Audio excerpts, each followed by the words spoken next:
I have very good impressions of the program.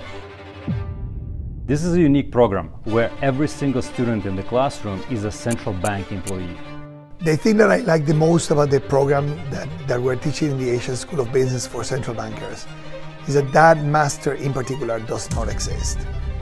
The master's degree in central banking program it exposes students to all facets of the research and analysis that are practice of central banking.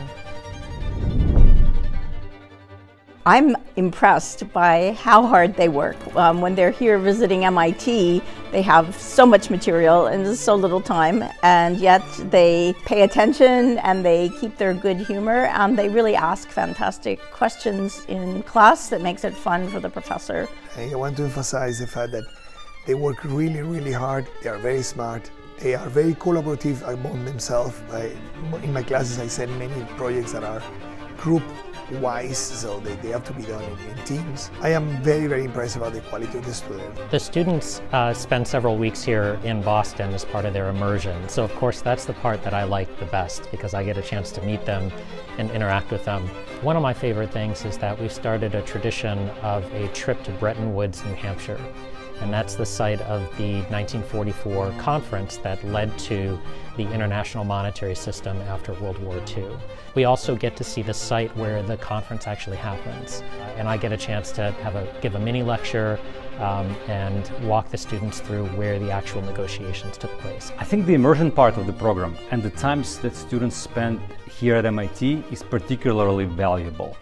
Students develop personal ties, and I believe these connections will benefit not only their personal careers, but also prove advantageous for central banks, as they will facilitate the exchange of innovative ideas across borders. This in turn will ultimately benefit financial markets in their respective countries. MCB students return to their central banks ready to take on the toughest challenges and move into positions of leadership.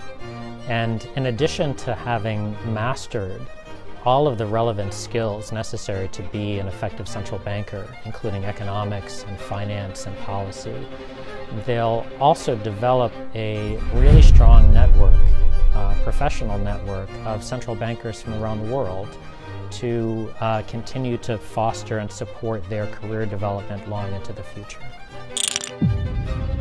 Well, I think the impact is very positive. I've seen individual students who I think will go back and be true leaders in their organizations. So I'm impressed by the potential to really have an impact. You could learn the same content in a PhD, but then this would be super expensive. It would be super expensive for the person to spend 5-6 years studying a PhD, to return to a job that you're not going to use the skills that you acquire in a PhD. So that will be an inconsistency. Here is not like that. Here is some individual wants to learn the content of a PhD without necessarily writing papers for publications in journals. So it's a different requirement, and therefore the consistency across the three, what the people need, what the people are going to be using in their jobs, and what we're teaching, that consistency I think makes it a very good program.